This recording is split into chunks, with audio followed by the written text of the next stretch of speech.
Yeah, I was always Leamington, yeah. It's beautiful down here. The weather's been just gorgeous. Yeah, today was did you get the report? Okay, you got it. So we'll go to the next slide, Clement.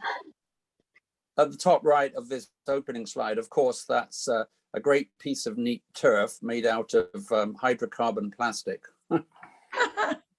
And there's all too many of those in many neighborhoods. Anyway, we'll go down. So this is how we're going to spend, maybe 40 minutes or something. And then, but I at the end, I would love to be part of the discussion with you all, because there's a good audience here. So the first bit's going to be just my background, which I think is kind of telling for somebody who was raised as a sort of environmental hippie, and but nothing to do with plants. Second one is a bit of the backgrounds to when I was working at World Wildlife Fund. There was this realization that for 50 years, the environmental movement had the wrong assumptions underpinning what they do. And then the final focus will be an update on Project Swallowtail, which really was the genesis of 2 or 3 too many glasses of wine for Clement and I one evening. and then 3 examples of what's been happening since, I believe, October 2020. There was must have been Kathleen and Junaid gave a talk to the Hort. Okay, thanks. So that's what we're going to do. Okay, here it is. I started in the top left as a little boy in shorts in the English countryside, just north of Oxford in the Cotswolds. Oh, and as the steam train was going past, I was helping open the lock gates for the barges, but then we rushed off and we stole birds' eggs from all the hedgerows, like a lot of little nerdy English boys on holiday. That's what you did. You had an egg collection. That was my entry to birds and binoculars and parents and everything. So I really was a bird ornithologist, and I went down some of the twitching thing, but I was a science guy too. So the bottom left and the center at the bottom, after lots of fantastic bird banding things and bird watching things and volunteering on numerous things before, during, and after the first degree, I took 5 years off, fell in love with the Shetland Islands, and then there was an oil spill, and I applied for and got the contract to do baseline monitoring of this little guy, which is the black guillemot, which is the cousin of the puffin, really. And thrown into it was a doctor at Oxford University. So I thought this was great. I got a van and money, and so that's what I did. And then I met a Canadian at Oxford and came here because I had enough of all the bad things about the UK. And I worked for the Canadian government. I transferred my seabird ecological skills application to Great Lakes toxicology, freshwater seabirds, and eventually I got headhunted 25 years ago by Monty Hummel at World Wildlife Fund and became the director of WWF Canada's Endangered Species Program, and then developed the Arctic program, which is now their biggest. And so for 24 great years, I was able to move on to Arctic and large marine mammal projects. So at the top there's me wrestling a adult male narwhal that we were catching to put satellite transmitters on. That's up 100 miles west of Pond Inlet at a camp. And then led a lot of the work to push the polar bear as an icon flagship of climate change. That's a picture I took one day, early March, with National Geographic, I think, in the polar bear denning areas. And, doing a lot of public talking. So a nerdy scientist who actually got quite good at giving science-based talks, but in appealing forms. And then, of course, that was what I did until just over a year ago. And I, stopped working full time. I don't use the retirement work because I'm now far busier than I was when I was working for WWF or the governments, but I get to choose what I do every day, and money's not really involved. So that's where Project Swallowtail comes in, and some other associated community-based things. So very glad to be here, but that's my path and my story, and I'm sticking to it. Okay, next slide, Clement.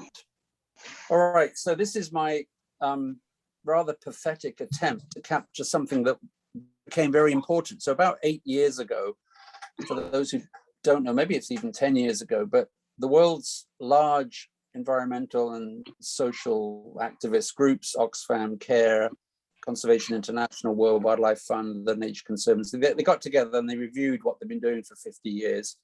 And, you know, they all agreed that it had been really good work that was being done, and they won a few important battles, but they were losing the war against all these inequities for the environment, for people, for gender, for race and everything. And so when you unpack that, I just saw the WWF bit, but one of the reasons for that was this mistaken assumption, certainly true for the wildlife and environmental movement, that if you collected some great science and you published it and got it peer reviewed and you issued a press release and you got to talk to a prime minister, that society would change its approach and address the source of the problem. That was so far from the case. And the reason for that is because there was very little emphasis put on seizing the emotional quotient, people's personal relevance and involvement in driving the problem. And that essentially changed, well, the organizations recognized then they had to change themselves if they were going to change human society on its, however you measured it, on a terribly unsustainable, overpopulated, overconsumptive track. And, you know, I'm sure none of us on the call here would argue with that. So rather than be a doomsdayer, the answer was, oh, well, what do you have to do to change course? How do you put this emotional factor in there? Well, you go to grassroots and you keep doing some good science, but well, 83% of Americans and Canadians live in cities. So how do you get them to, you know, care about the environment? Well, they've got environment right around their houses and on their balconies and their local parks. So that was the genesis of, you know, the restoration of human connections to nature.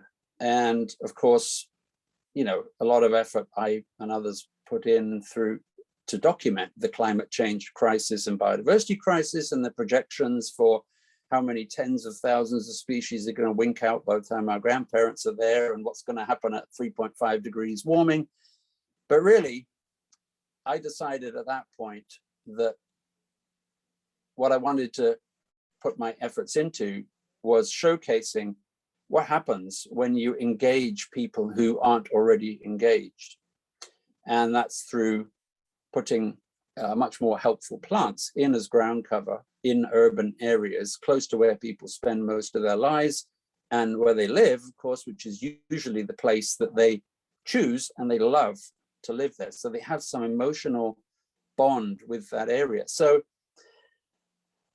what I still do, whether it's talking to one person in a garden, as I was, you know, putting in another pollinator garden today, or people at, you know, an industrial area or wherever, you know, when you actually look at the plants that evolved here before our forefathers came in and took them all away, by and large, those are the plants with deep-rooted systems that are adapted to live in our physical, chemical, biological habitat, where we now have a city. So these points actually resonate a lot, especially the non-biodiversity ones, resonate a lot with people who manage big building complexes, seniors' homes, Yorkdale Mall, municipal people, you know, have to manage people and budgets and all that stuff. So, you know, these are the kind of points you would discuss with them before you ever got to helping, you know, their role in helping solve the biodiversity crisis, which really is not number one on their radar screen. So reduce chemical inputs to your lawn, because these plants don't need it. They like your soil around your house, and get the plants right, and they'll thrive. Reduce management effort and costs once you've established the gardens. Of course, reduce water consumption, because their roots are sometimes 5 to 8 feet deep. And so, as opposed to, 5 to 8 centimeters deep for an average lawn. And increase water retention, reduce stormwater runoff, etc. Storage of greenhouse gases, increase shade, building cooling, etc., etc. And then, of course, what ultimately was my driver, has been for my life, helping put wildlife into the picture and restoring biodiversity, so that we have ecosystem resilience, etc. And then at the bottom there, of course, that's the main one for this emotional factor and linkage, which has become so divorced from modern society, with their articulated thumbs so busy. So next slide, Clement. That's the sort of general rationale. And Project Swallowtail, as you heard in October, or those of you who caught it, is our best effort now, I believe, one of the best in Canada. And one of the key things about this, we're trying to showcase what happens when you have a project which is entirely collaborative. It's not owned by any one organization or government. So it's everybody. And it's about putting the right plants, better plants around your buildings for those multiple benefits. And frankly, one of the problems that over my career I see is that for different reasons, most of those environmental organizations, they come up with a great idea, they use their brand and leverage it in promotion, but then 3 or 4 years later, that idea has sort of died out, even if it succeeded, and there's some other new idea, right? And that's one of the problems, is that if you're talking about habitat restoration, it's not just a 1 or 2 or 3 year thing. So this project is hugely collaborative, including the city of Toronto, many local groups, including your own Hort Society, and at different scales, including people on given streets. And at the bottom there, the mention of block ambassadors. And of course, that is the single biggest thing. I mean, the social science work that's looked at what characterizes major paradigm shifts has, of course, emphasized that there are only a few individuals in a given place who are superb motivators and connectors. And that's what we decided to call a block ambassador. So on each street or block, there are 1 or 2 of those people. And we were trying to find out who they were and then list them and get them to resourced, and before the pandemic came along, get them to hold events on their street and attract other people to do likewise with native plants as incentives and some of the know-how that's on the website. So pandemic comes along, so that block ambassador core of the model to augment, leverage much bigger general public participation, 1 block at a time, was certainly compromised. And this last summer, as the vaccines tended to become available, of course, that was opened up a bit. And in October, I think the number of registered gardens in Project Swallowtail was around 400. It's approaching 900 now. And it could be that another 30% aren't even registered. So these are good indicators of people getting this, getting motivated and finding plants. So what we did around October last year was start this initiative that somebody said should be called seed sitters, but this was, as in the bottom left, the collecting of certain native plant seeds, or someone else collected them, you could go and pick them up. So here's my foxglove beard tongue, penstemon, ready and dry in its envelope, ready, because that's one of the target species that I like to give people as a seedling. And there were about 40 people took part in this, and of course I'd piloted these squirrel-proof trays, and you can germinate them through, cold moist stratification and grow lights if you want. But in bulk, these ones were left out in my garden, and as we'll see, I think in the slides later, produced thousands of seedlings, and those seedlings have been exchanged by people and dropped off on porches and have been very useful. In some cases, many hundreds of these potted up seedlings going to restore some indigenous community collaborative native plant pollinated gardens, which is all great, church gardens and many others. So in addition, we got a great grant from the Keenan Foundation, and that allowed us to give at, I think, on average about $1 per pot, as opposed to $5 or $6, thousands of native plants at the end of May, early June as incentives. So that was a really good way of attracting new people. And then Pollinator Partnership Canada, which is part of the North American one, they actually have been sort of administering as coordinators of this initiative, the whole thing, which is someone has to do that. And Junaid Khan has been doing that. And they actually attracted a lot of people to take their national pollinator steward certification thing, which was a series of 6 webinars and highly engaging, and they got great reviews for it. It was just upgrading people's knowledge and skills that they could, especially the Block ambassador type people, who could then go out and share that with others on the street. So you see, all good. This is all about people, motivating other people. So there at the bottom, that's a bunch of people actually at the Humber Shores Farmers Market every 2 weeks. There's a Project Swallowtail Etobicoke table. The next one across is me and a whole bunch of people at Sororan Park on the edge of the farmers market. They put in 2 pollinator gardens, etc. So it's been very busy, and I've been very happy to be a part of it. But I'm glad it's the fall now. I'm exhausted. Okay, next slide. Thank you, Clement. All right, so I just want to focus now on 3 examples. What are we at? 8:05. So these are in just things that I've spent my most time on, and I think have got things to share with you that might be of greatest interest. So I live in Roncesvalles, near Indian Road, just south of High Park Boulevard. And this big street that goes into High Park has relatively, for Toronto, relatively large strips of grass between the sidewalk and the boulevard. And they're bigger houses, and the house owners are expected to keep these areas tidy and mown and shovel the snow, what have you.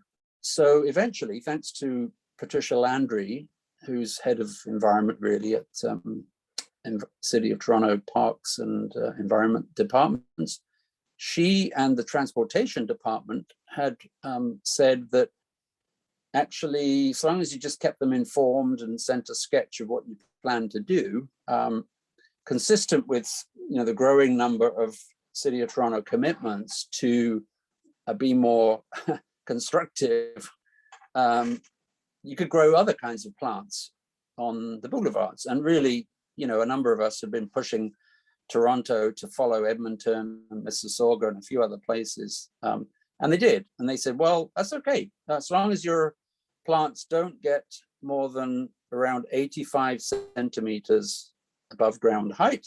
And so long as you leave a lawnmower width at the edge so that the block of plants don't obscure the line of sight, and nobody's going to sue the city for a car crash or something.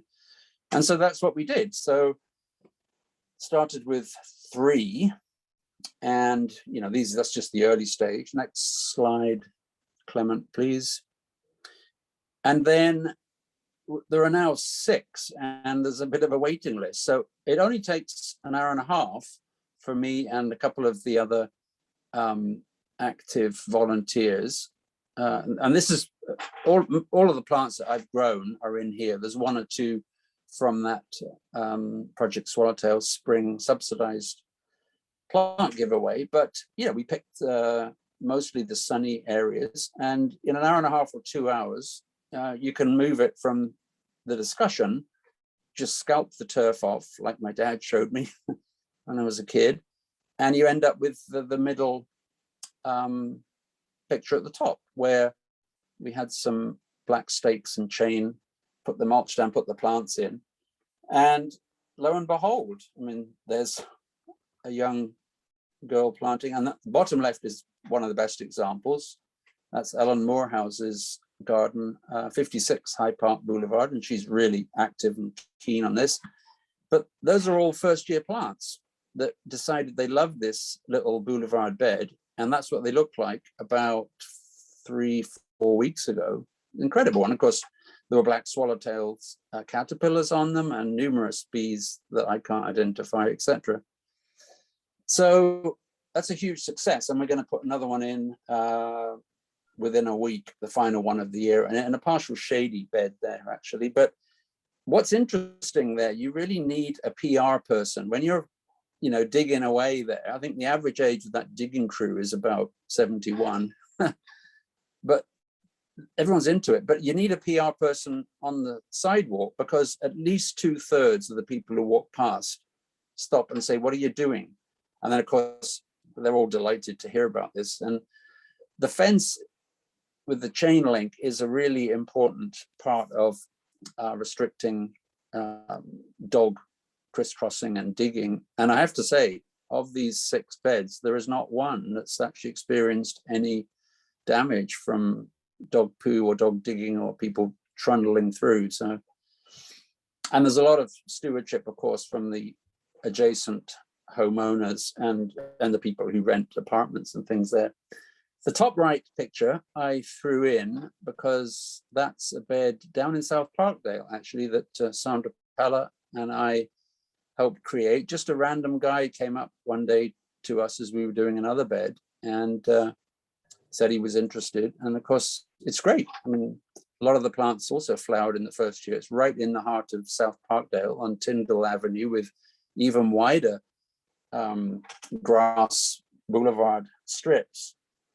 But it's not rocket science, actually, and it's good exercise. And then the final one, bottom right, I think Lorraine Johnson was on the call, but I finally got to see it a few days ago. And this is, Lorraine might say something later about it, but this is a bunch of sedges primarily. I think she's piloting with the city's cooperation, sedges and other suitable low species as, a prototype of lawns and low grass cover, low cover, plant cover for some of these city-owned properties. And certainly the plants seem to be doing pretty well when I was there.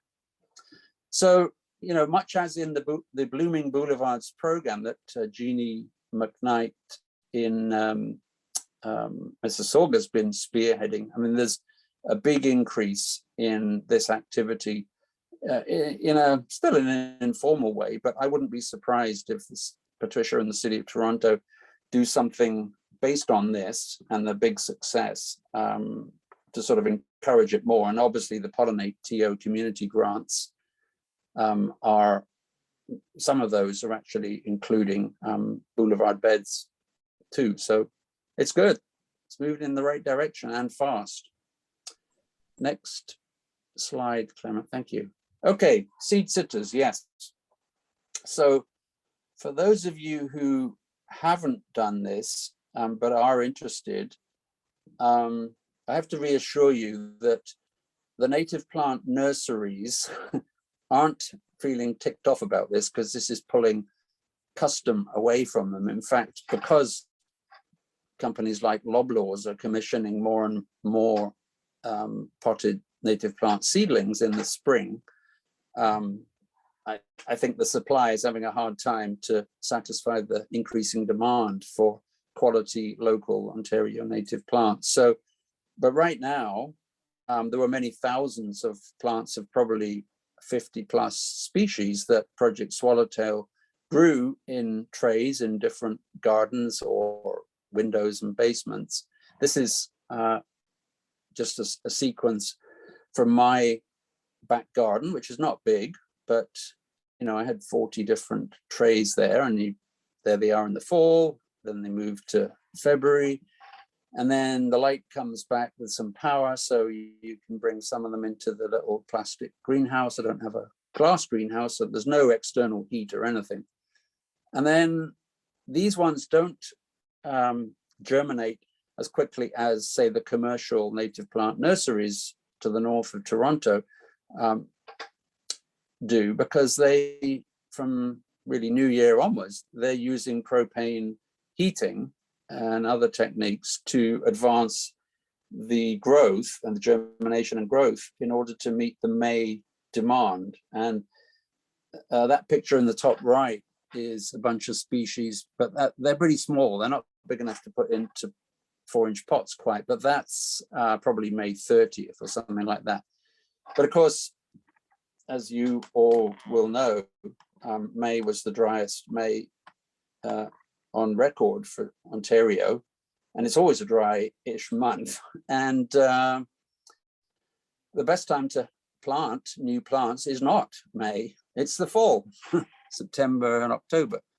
And so these plants that we produced from late July and August onwards, we're going into the ground like crazy. So, okay, so that's likely to increase. The Project Swallowtail is doing more of this again. I think there's a couple of webinars coming up, and I'm doing a few small group workshop things out in suitable gardens to help people who aren't currently knowledgeable about this get going. But it's not rocket science, and it's very satisfying to be doing something through those winter months. If just checking the temperature outside and looking at the snow and checking the squirrels haven't knocked off the gauze to keep your seeds pure and intact.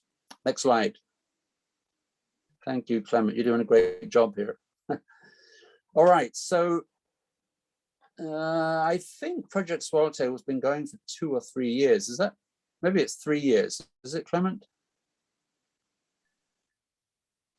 Anyway, the initial focus was from High Park to Bathurst and up to, DuPont and down to the lakeshore. And the whole point was to see what would happen when you took this approach of engaging local people through a website and resourcing them, and everybody being in together, motivated by block ambassadors. So all the signals were, yeah, this is great, and people want this, and it's good. So then we got to the point about a year ago, say, well, yeah, and it's moving in a great direction. But there's a lot of people wanting to do this, but are sad that they're not in that geographic rectangle. So, having a bit more time on my hands, I said, well, yeah, I'll help ignite this in a few other areas, and just basically take exactly the same approach and just start talking to local groups and individuals. And these 3 areas, Etobicoke, North Davisville, just east of Yonge, and the Pocket, which I haven't been to meet the people, but online we did. But that's east off the Danforth, and there's a bunch of, I think, younger people there doing very great stuff, but on the same model. So the one that I spent most time with, illustrated here, is in Etobicoke, and there's a number of other people and major things happening further north in Etobicoke, but this is down in South Etobicoke, and I spent a lot of time helping the Lakeshore Environmental Gardening Society, LEGS, who get to grow a lot of fruit and vegetables and this big pollinator garden in the grounds of the sort of headquarters building of the Daily Bread Food Bank. So it interested me partly because that was an existing network with environment in their name, partly because they were a network, and I didn't really know Etobicoke that much. And because when I got there, of course, it was a wilderness of, I think, tall fescue and bindweed and thistles, and it was a big area, and there's only been a little bit of planting done, a few shrubs and fruit trees, but the rest of it was just covered in weeds and dandelions. So they said, well, would you like to, take an active lead on this? So that's what I've done. So essentially, in industrial soils, this was an old munitions factory and depot built around the Second World War time. I mean, there's many hundreds of trucks, or perhaps 50 or more trucks a day from Daybreak Food Bank go out, but they have a lot of surrounding land and some great vegetables and fruit grown. But of course, the pollinator garden bit has blown me away, because I think it's pretty poor soils. It's a mix of sand and not that heavy clay. But once you take the weeds out and down to about 9 inches, hand weeding is really good. And you think you've got all the field bindweed out, but you haven't.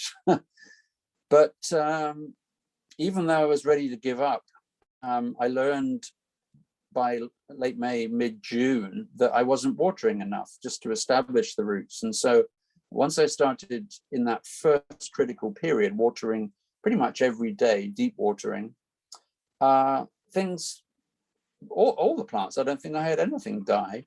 All of the native plants, mostly grown from my seeds, took off. And then you can see the result. There must be about 40 species, 30 species there. And we had an open day on September the 11th, which was great. There were monarchs and many insects I can't identify flying in as the groups were being led through.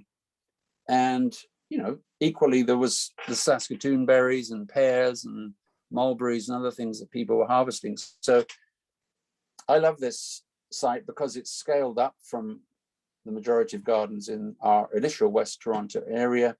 It's a fusion of local food going to good charitable causes as much as anything. And of course, the food production is benefiting a lot by, when I can informally monitor it, but I can see, the number of species and visitations from the pollinators is just increasing with more plants flowering there. What? So the thing in the bathroom. Oh, okay, good.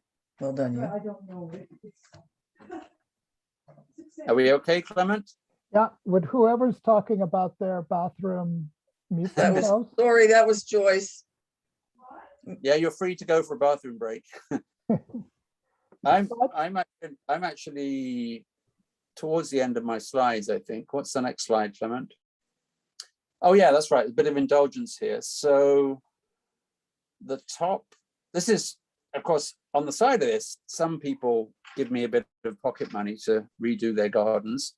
The top left one isn't me, but it's just 4 doors down from me. That's Katie Petrie, who I think's on the line, and her garden, which she's transforming with Sandra Pella there in the picture, under a giant Norway maple and with a significant slope.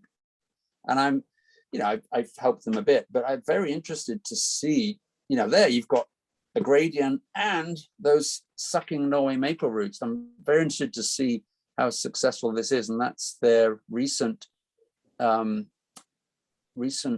bunds put in with leaves stuffed into, I think, homemade Hessian sack sausage things to just prevent the rain washing all the soil off, because Sandra likes the lasagna method with cardboard, because that was a forest of English ivy 2 months ago. So that's an interesting real life example of how to succeed and have a nice fusion garden with everybody, including the insects, happier afterwards. So watch that spot.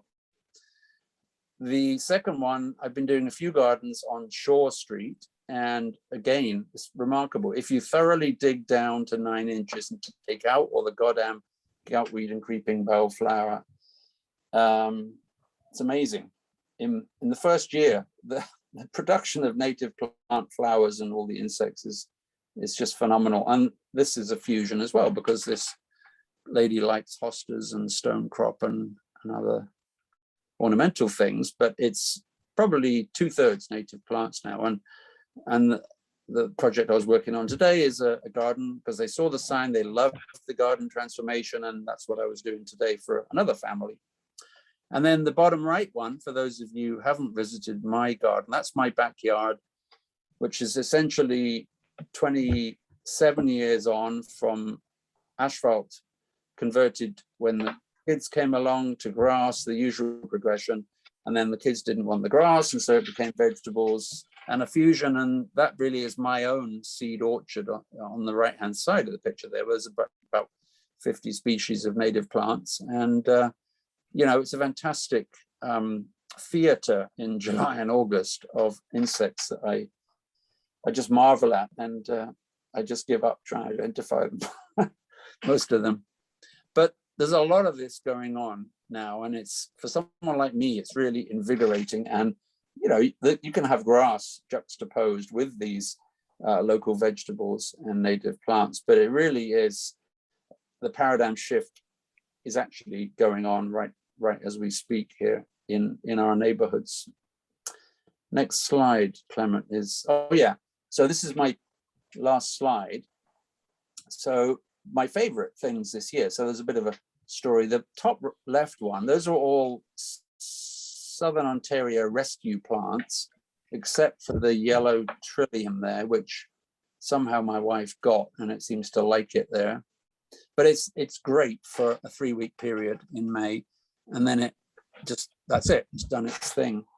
So I love that bit the most. The bottom left one is, maybe some of you have done it, I don't know, but everybody moans about the goutweed and the creeping bellflower coming in from the neighbors' gardens. But I've worked out, much as I do for my Jerusalem artichoke patch, when you get the 12-inch old used bathroom tiles, or you can use flooring tiles too, but they're quite often at curbside being thrown out, the old ones, you can actually stop by inserting them there under the fence down to 10 and 12 inches. You can actually stop the goutweed coming into your garden from your neighbors. So interesting technique that's been working. So I usually try and install that and remove every fragment of those terrible creeping invasives on the client's side.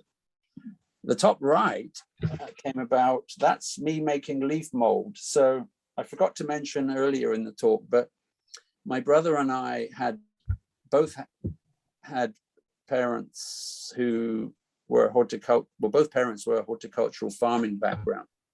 And as two young lads in the, 60s into the 70s, the last thing we wanted to do was help out in the garden. But so we didn't really pay much attention. It must have broken their hearts, but something must have got embedded or woven into our DNA, because we're now very keen and quite good gardeners now. And one of the things I remember is getting dragged out to the beach hangers, the beach woods in the Cotswolds, the Chilterns and other areas. And, late in the afternoon, evening, when you weren't supposed to be taking leaf mold out of the wood, my dad would be putting it into buckets in the car. And that black gardener's gold is why they grew a lot of great vegetables and flowers. Well, I started along with native plants in Claremont to sort of feel a bit guilty about having so many of these black plastic pots going on, or any color plastic pot, plastic this, plastic that. And so we actually bought a series of the peat-based pots, which worked okay, but only for like a couple of months, and then they get really waterlogged and the bottoms fall out. But then there was the question, well, people were asking us at different events at World Wildlife Fund and other places, and they're all, what about all this peat? And peat isn't harvested sustainably from anywhere in the world, as far as we know. I think the UK has just really tightened its restrictions on peat harvesting there because it's a diminishing resource. And in Canada, there's no certification system.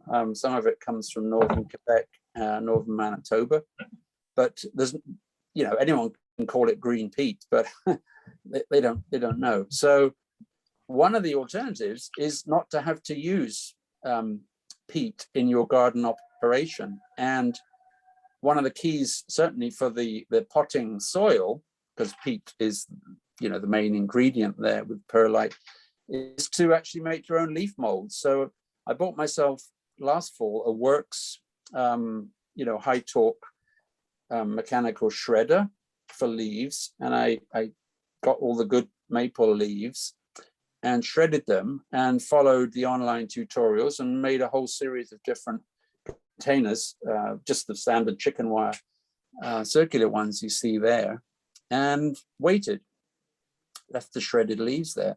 And then the overflow I put into the large contractor's bags and jabbed probably a couple of hundred holes in the side for aeration, and nothing was happening.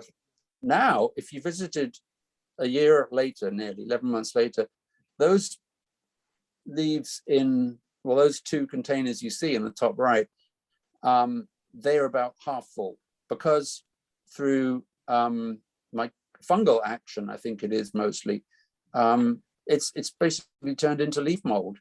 So I think I've done what the video says by doing nothing other than just sticking the leaves in a container in a moist, cool spot in the shade, and produce my own leaf molds, which is fantastic news. So I may not need to go and buy all this premix anymore.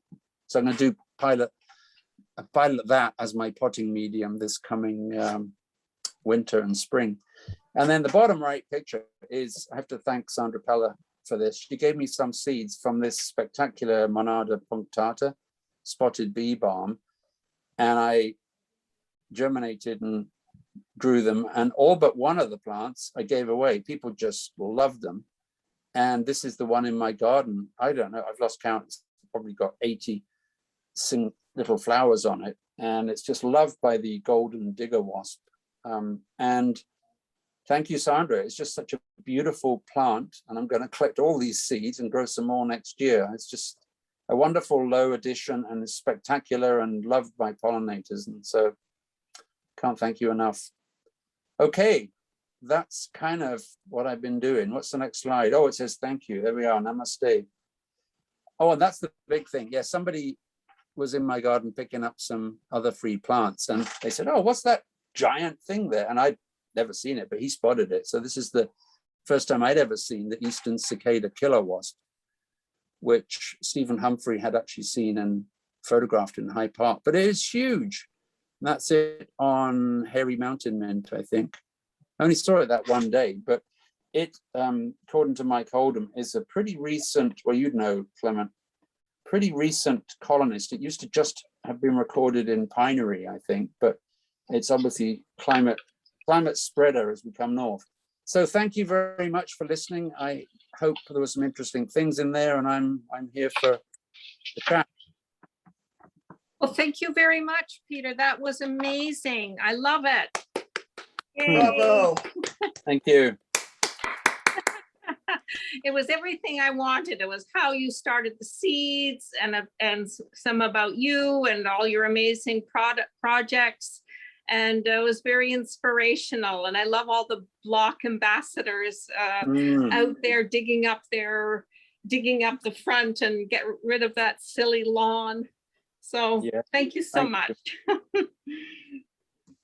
Well, thank you. I mean, a number of you are block ambassadors, of course, but you know, on your shoulders are some big things still to do. So thank you very much. And those of you who want to, there's the website, and talk to others. And you know, we do have a paradigm shift and a revolution going on, and it makes every sense in the world right now. So everything helps. Thank you. So if anyone's got any questions, I will, although I can. Peter, it's Ellen Pullen Murray here. Thank you so much. That was so inspirational. But I have to tell you, speaking of help, I don't know if you recall, but one day I was walking by and I noticed that you were using this incredible tool when you were digging, and you mentioned that it was based on this Japanese, like a Japanese samurai thing that. Yeah. That's anyway, right. I subsequently went on to Lee Valley Tools and bought it, and I just love it. It is such a wonderful, magical tool. It's fabulous. Well, it's a hori knife, whatever that means in Japanese. Yeah. I'd recommend it to anybody. You just, you basically impale all these, weeds on it, and they just come out like a hot knife through butter. They're great. Well, it's such quality thick steel. I mean, I use it every single day. Yeah. Yeah, me too now. I never leave home without it. Great. There you go. Thank you. You've got shares in Lee Valley too, have you?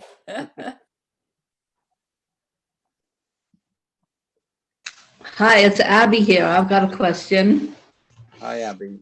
How you doing? Thanks a lot. That was a great comprehensive picture. And it's fun to be part of this in some ways. I'd like to generate some discussion for us seed sitters. And you were a great help, Pete, in getting me a couple of seed sitter trays, and I was happy to get them started. But once they reached a certain height, that would be about 2-3 inches and ready for transfer to pots, the squirrels were dominating the treatment day to day after that. Yeah. So my 2 or 3 seed trays turned into 4 or 5.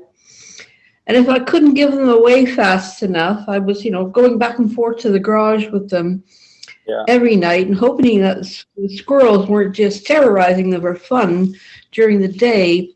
You have a beautiful solution with your wood-sided pens with net tops.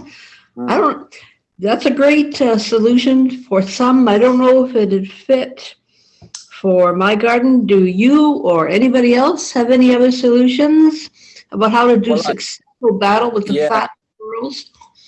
Yeah, essentially for those who haven't seen it, I mean, it's sort of a wide coffin-like thing.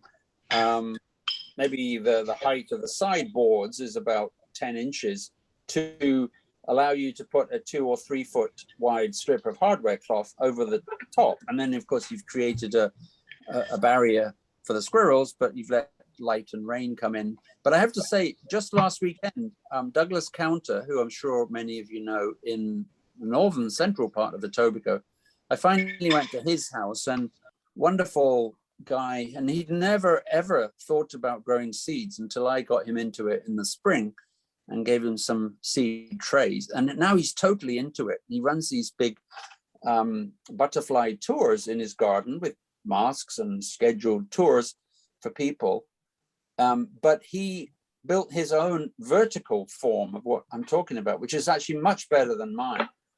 So he's got a driveway he doesn't have a car. So he put this big thing, and it's just a few slats. And then the gap between the shelves is big enough for light to come in. And then he covers the thing in regular chicken wire. And at the front, he has a roll up thing.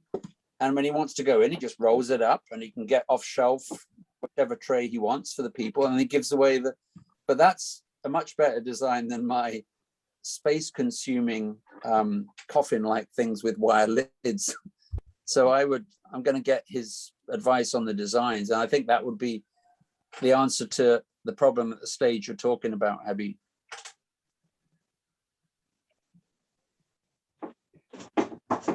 I'd just like to add in that Pete has done an immense amount of work on this, and he has really inspired a lot of people with growing these seedlings. And Pete, you sort of glossed over the seed sources, but can you tell us a little bit more about them? Yeah, well, the parent plants for me mostly come from either native plants in Claremont or St. Williams. So some of them, like I was there last week at Claremont, some of the plants like Virginia rye, it had seeds on. So I've taken some of the seeds from the plant. I planted the thing today in this garden on Shore Street, but I took, 40 seeds in one of those panicles. That's enough for me. But then, of course, once it's in the ground, whether it's my garden or someone else's garden or even a boulevard bed now. I took some swamp milkweed seed from a boulevard bed the other day. I mean, that seed is available. I mean, you have to target the seed at the right time of year. So, you know, the Jacob's ladder and Canada anemone and Mertensia, Virginia bluebells. I mean, you got to get on it before the end of June, otherwise they'll be gone. But then you collect it and store it. And so long as you've, you know, got permission, you're not taking it. You can't technically take the seeds from a provincial or municipal park. You can apply for permission, but you know, that's where I get my seeds or my own garden, right? But there's an initiative that maybe some of you have heard about now. I'm not directly involved in it, but Ryan Godfrey at World Wildlife Fund is, and Jonas Spring and a number of others. Lorraine probably knows if she's still on the call about it, or you probably do, Clement. But the Seed Orchards Network initiative, maybe somebody could just share that, because I think that's fantastic. That's structuring and actually planting things to become seed orchards for subsequent seeds to be collected. Lorraine's still logged in. Lorraine, would you like to talk about that? Yeah, sure. I'll say a few words. And actually, Pete, the sedge bed that you showed, the Sedges Instead project, that's actually one of the seed orchards as well, as part of the great. Worldwide. It's a Project Swallowtail. It's kind of connected with a bunch of projects, but the seed orchard project, as you mentioned, it's really an effort to farm native plants in a way to produce seeds that are then distributed to people who will grow them, and so that then the plants will be distributed all over the place, because there is such a problem in terms of native plant availability, as you mentioned, Pete. And so this World Wildlife Fund project of seed orchards is really just an effort to farm native plants in a kind of collective volunteer way and share the seeds. And I think there are about 10 of them. And they're in various places, like my Sedges Instead project is on a boulevard on Lansdowne. I think there's one on a roof. I think Jonas Spring is doing one on a green roof. I think Sheila Boudreau is doing one at connected with a university. There's Minnicon Design, Joel White Duck Ringet and Lara are doing one at Bickford, and yeah, there are about 10 of them all over the place, and it's an amazing project. This is its first year, so I think you know, it's just being piloted, and all of the lessons learned will then you know, inform the rest of the project. And one person Pete didn't mention was Stefan Weber, who spoke to the Hort in the springtime, and Stefan, along with Ryan and others, have been working on this thing. One of the notes is that although we are growing and saving our own seeds, we try to start with seeds that were ethically collected from Southern Ontario wild plants. So we're not growing genetically reduced cultivars, we're growing plants from Southern Ontario. Yeah, I mean, that I just wanted to add in some of my pictures of that Daily Bread Food Bank Etobicoke garden. Some of you may have noticed there were some black-eyed Susans, which were cultivars, and there's a few other things that people had been very eager to donate. So who was I to not accept their donations? But of course, later on, when I did a bit of more detailed observing and monitoring, virtually zero time was spent on those plants, because the flowers were great, but there was clearly no nectar/pollen in there. So they were a bit of an ecological black hole. They may have looked nice, but they're useless for attracting pollinators. So that, if there's an alternative, I would always recommend a flower that looks nice, that flowers well, but the local native one will be giving you the maximum amount of nectar and pollen, and hence up the food chain. Can I ask you a quick question? What was the name of that monarda in your garden? Oh, Monarda punctata, spotted bee balm. Okay, monarda punctata. Okay, thank you. To me, thank you, Mona Lorraine. But to me, it just reminds me every time of a wedding cake where you have those multiple tiers. So there's the bottom and there's like 3 or 4. It's lovely. It's spectacular. Oh yeah, yeah. It's Heather here. I just want to mention that the Ontario Rock Garden Society has a fantastic seed catalog, all collected mostly from members' gardens, some of it in the wild. And there's quite a few native plants amongst those seeds. And I believe I just received an email a week or two ago saying they have quite a few seeds left over, and would people contact them. So if anybody in the club knows other members who are members of orgs, you could ask them to check the seed catalog if you're looking for anything in particular. I haven't had a chance to look at it yet, mainly because I'm not a seed grower.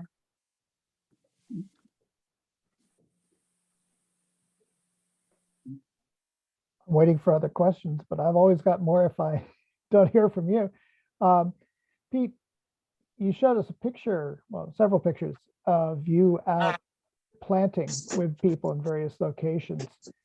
Do you want to say a little bit more about how you felt when you were talking to those neighborhood people? Because some of them were not, experienced gardeners. Yeah, good point. That's actually at the core of why I personally am doing this, going back to the 50-year review of environmental effort, right? It's about engaging people who aren't otherwise in real terms engaged with it. And so I felt great that they actually stopped and asked, or you catch their eye, say, oh, do you want to come over? Bet you're wondering what we're doing.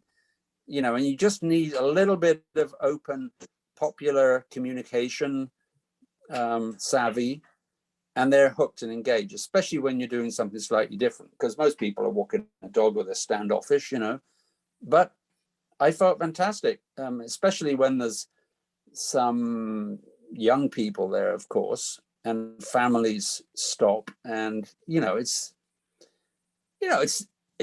real too. And I think this spring in particular, there was, of course, this release valve steadily opening after hibernation for best part of a year, and people were just so delighted to get out and talk to a new person safely outdoors. I mean, I've been distanced outdoors almost entirely without a mask on, because of course I'm more than 2 or 3 meters away from anybody else because I'm outdoors. And I actually silly thing, but being outdoors, I have never ever in my life been stung by as many wasps and bees as this year. Don't tell anybody. Oh my God, only 1 honeybee, but the rest of them were the yellow jackets. I don't know what it is about me. They just kamikazed on me. Can I use that as a segue into a question about bald-faced hornets? Clement, do you know anything about those white-faced hornets, bald-faced hornets? Well, bald-faced hornets are native, and they are predators. They gather up insects to feed to their young. Okay. So if the nest is far enough away from you, it's fine. And I find that they don't, in my area, they're not the pests at your backyard meal Right. that the yellow jackets are. The yellow jackets, the vespulas and polistes, tend to be much more aggressive in coming. And I think we're going to have a Hort discussion next spring about how to make good wasp traps, because I've seen more wasps this summer than ever before. I know that there's a European species, Vespula germanica, which has become invasive. And I lost all of my black swallowtail caterpillars within 3 or 4 days after they hatched. And it's probably due to wasp predation. Wow. Well, I had a paper wasp nest inside a pyramidal cedar right next to my walkway that goes down the middle of my garden. And I just kind of very carefully and quietly walked past it better part of the summer. I tried to stay out of the back of the yard as much as possible, but then they stopped. They stopped. They're not coming and going from the nest. And my friend Paula looked it up and said that they pupate late in the summer, early fall, like right around now. And the queen stops giving the workers or the drones or whatever they are instructions, and then they all just kind of wander off and get lost. So there's nothing coming and going from the nest, and hasn't been for at least a couple of weeks. Is it safe to take that nest down? They're all in there pupating, I guess, but I don't know what the queen is doing. So the sort of advice there is take a pole and tap the nest once or twice. And if you don't see a cloud of workers coming out, fine, go ahead. Okay. If you see too many of them, wait another couple of weeks. Okay, thank you.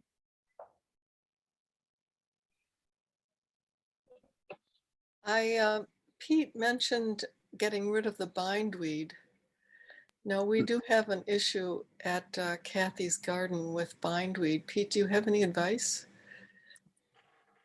Yeah, I've become very familiar with it, and the advice based on what I thought was a cleansing. I created a 4x4 foot raised bed, and I cleansed down 8 inches specifically for bindweed at that Etobicoke property, and I planted in the plants I wanted in. I couldn't believe how much bindweed still came up. So you've got to go down at least 10 inches and clean it all out by hand, even tiny little fragments. It's more aggressive and resilient than creeping bellflower or goutweed, I find. Yeah. Sorry, you just got to do a lot of digging. Lorraine has shared a question in the chat. Could you share some more details about your preferred method of overwinter seed starting? Do you only do fall sowing, or do you also do some January sowing? For me, oh yes, that's good. So I'm going to modify my overwinter steps and the timing now based on what Sharon Harris, who was on the call, learned, I'm sure, some while ago. So I'm going to do it in the small things, like you buy your vegetables in the spring, that will 4-cell things, which are actually 3 inches deep, I think, and put in quite a few seeds into there. And because Sharon showed me that they grow in there quite happily. You don't need to have 2,000 seedlings in an old flat that's, going to hold your pots. I just had too many seedlings. So I'm going to specialize a bit. And the other thing I'm going to do, because I'm doing it outdoors, so aerial drift of non-target seeds is a significant issue. And so I'm actually, I took a leaf out of Douglas Counter's book, because, I gave him seeds and trays in March, and he put them outside, and sure, they didn't germinate through till June, but now he's giving away hundreds and hundreds of plants. They're just a bit later, and he had 0 contamination of his trays, because all in October, November, and December, you still got quite a lot of seeds blowing around and landing in your tray through that anti-squirrel mesh. So I'm not going to start mine till, I might even do it in just before the snow comes around Christmas time. Don't start it too early, because then you'll just be growing more goldenrod. I have mullions coming up in my driveway right through the asphalt.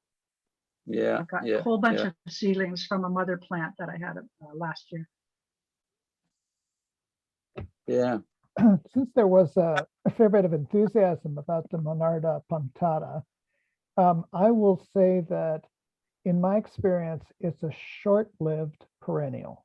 lasts a couple of years and then goes. So when Pete talked about saving the seeds and starting some fresh ones, that's an excellent thing to do.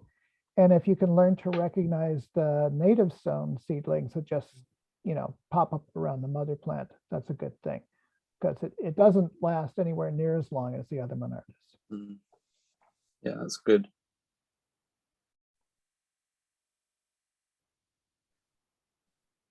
Going once, going twice.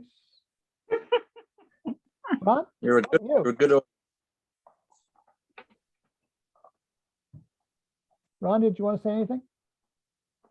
Yes, just to close off, I'd like to thank once again everybody for joining us for our first meeting of the season. Join us next month on Monday, October the 25th. If I'm correct, Mary Elise, is it Cheyenne Sundance is joining us? Yes, she has agreed, and I'm all excited, and it's going to be vegetables, vegetables, vegetables.